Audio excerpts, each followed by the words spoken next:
All right, so we're starting out with the size 16 hook and a 2mm or 5/64 inch bead, tungsten bead.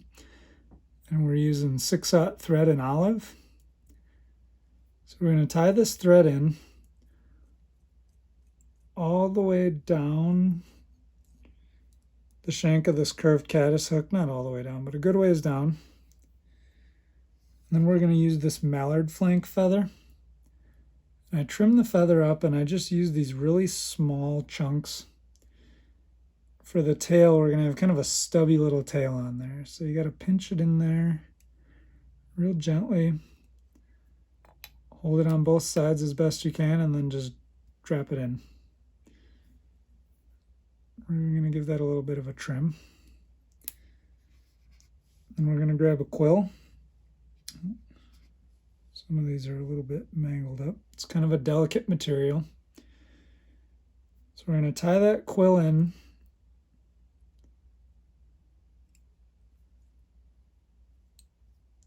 And then we're going to tie everything maybe just a little bit over a third of the way, maybe pretty close to halfway up the hook. I try to go for a third. And it's important to give the fly the shape that we're looking for. So now we're going to tie this quill around. You're going to try to make sure the dark edge and the light edge just barely overlap. That's going to give the fly kind of that 3D quill body look that we like. That the fish like. Yeah. So get that tied in there. It's kind of a delicate process. And then we're going to tie it off. Usually, boop, just pull that right up. Now right here, I tie it off and apply. You can use a UV coating. That's probably the preferred method. I have old head cement that's starting to get kind of thick. So we're going to use that. If you're patient, you can tie these flies one at a time. And you can just let this, either UV or this head cement coat just kind of sink in and dry. So we let the fly dry out now. We're going to tie our thread back in. And this time, we're going to go back. I'd say we probably want to go back to that. Maybe leave 1/3 of the quill body. Thread up the rest. And now we're going to use just a little piece of clear plastic.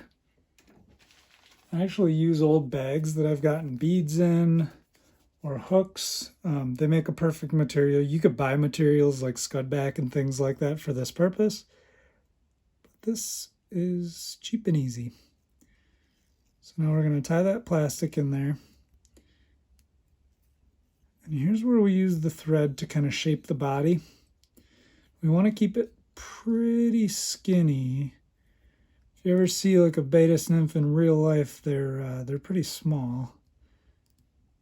Not that this is going to look exactly like a natural, but I think it does a good job. Then we're going to take some of this crystal flash. We're going to take 3 strands, trim them up nicely, and these are going to be the arms or legs, whatever you want to call them. So we're going to hold these. Again, kind of drop that thread around.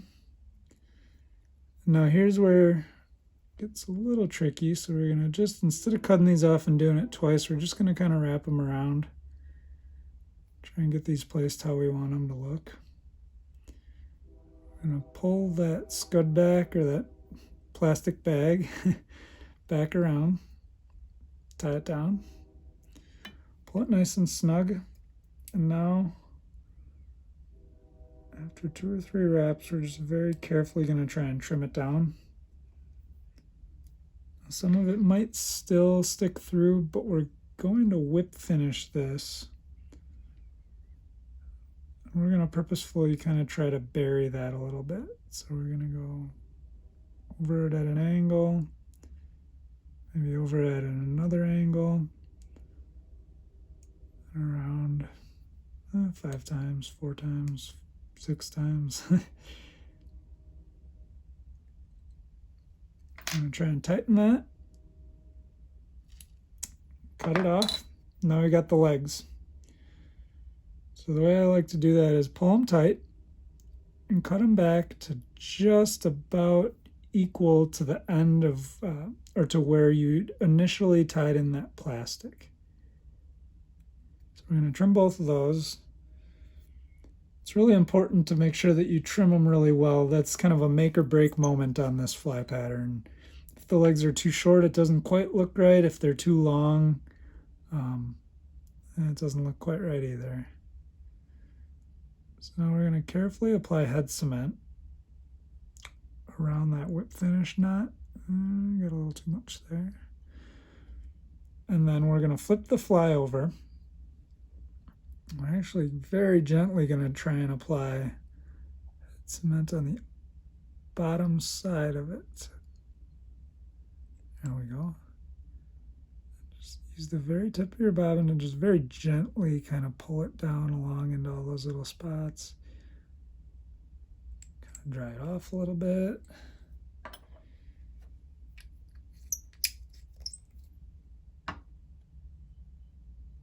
And there you have it.